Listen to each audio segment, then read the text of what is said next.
Matt Townsend is here to help out. We're not talking the sounds of making cookies. We're not talking the sounds of, Christmas baking, all the music and stuff. That rock and roll music with you and Brooke playing That's guitar. not the sound we're talking about. That. We can sign your CD. That was huge. That was great. I didn't even know you guys played instruments. We're good. We're I rock good. those drums. You were great. I know you played the accordion. Anyway. So give us a story. What are the sounds that homes are missing? What have you found out? This is the sound we hear in our house. Who put their backpack here? Pick it up. Get your backpack put away. Don't eat that. That is for dinner.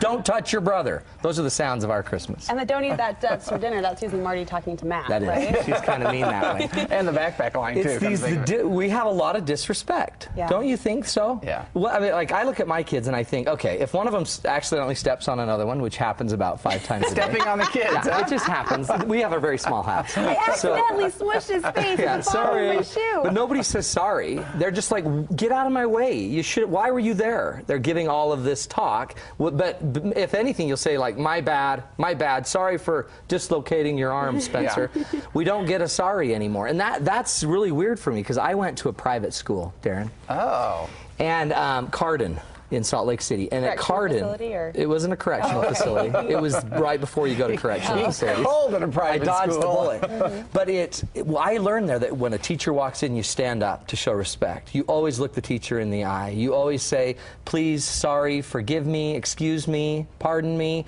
You said all of these words. You said thank you. We have all these signs of respect. And I learned them, and I'm realizing I don't even use them anymore. I'm falling out of the respect. Well, do you think, so you talk about kids, smushing each other's face with their shoe, but really the fighting obviously fits into the intentional disrespect category. But when you talk about the everyday dialogue that goes on, the pick up your backpack, the don't do this, don't do that, is it intentional? I mean, people aren't intentionally I think we're just moving disrespect. on. We're just culture we're busy. developed? We're culturally not even paying attention to those things anymore. In fact, I don't even think we teach them. So today we're going to go through 5 keys, 5 things we should do to show respect. And by the way, most of them aren't even about the words. There's a lot of things you can do to show respect, okay? So the 5 keys to showing respect, do you know what the first one is? By the way, do you give respect or do you earn it?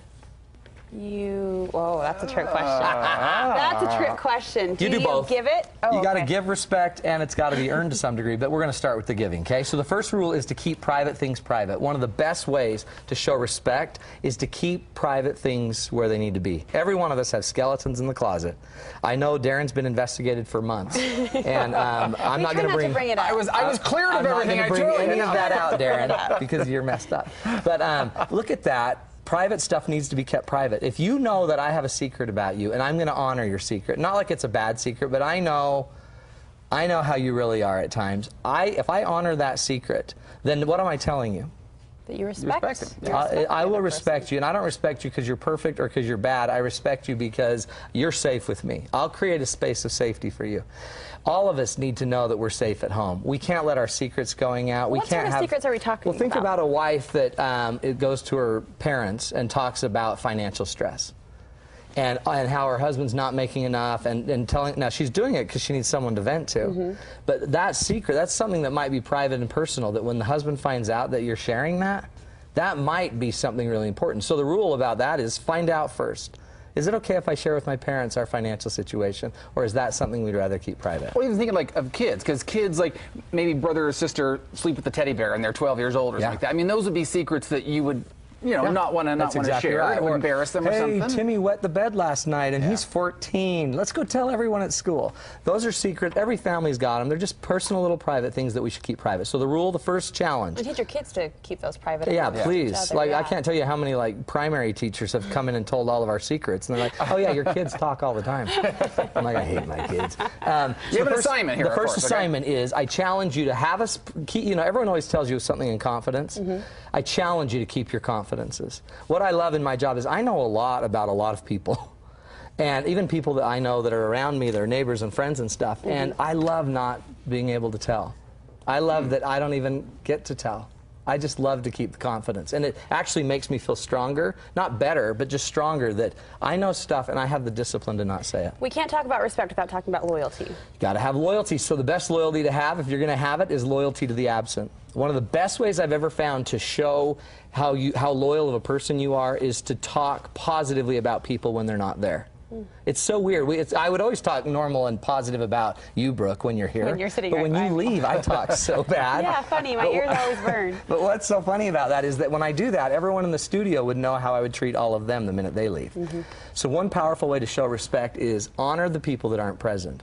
So here's a little homework assignment for you. Every one of you, I want you to talk so much positive and good stuff about your partner that they actually end up hearing through the grapevine how much you talk positively about them. It's a pretty cool challenge, and I want you to keep talking until your husband comes up and says, "What are you saying about me?" I like that. Because everyone thinks I'm the bomb. I like that. Right? So the third one, who knows what the third one is? You guys got to prompt me on these. It's on the screen right there. It's more about your delivery than content. How many times have you had somebody say something offensive, and you're offended, and then you're like, "Oh my heck," and they're like, "Oh, I didn't mean that. I didn't mean to offend you."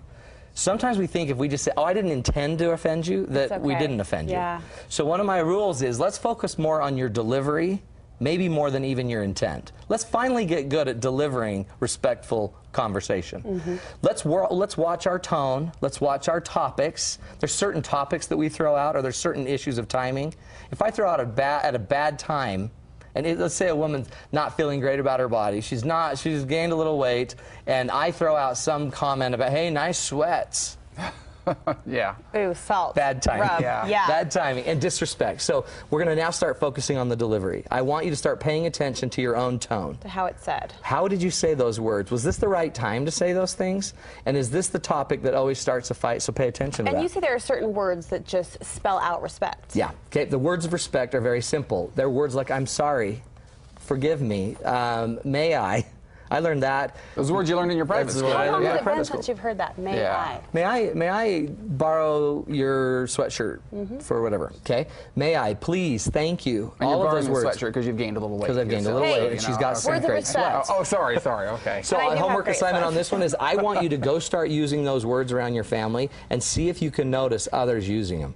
So start saying please and thank you and forgive me and excuse me, stuff like that. Okay, one last assignment for us. Last but not least is the best way, I believe, to show respect to somebody is to pay attention. Pay attention. This is huge. This is so big. Think of it. If the President of the United States came in and sat down and had a conversation with you, you would probably pay a completely different level of attention to the President than you would your 5-year-old.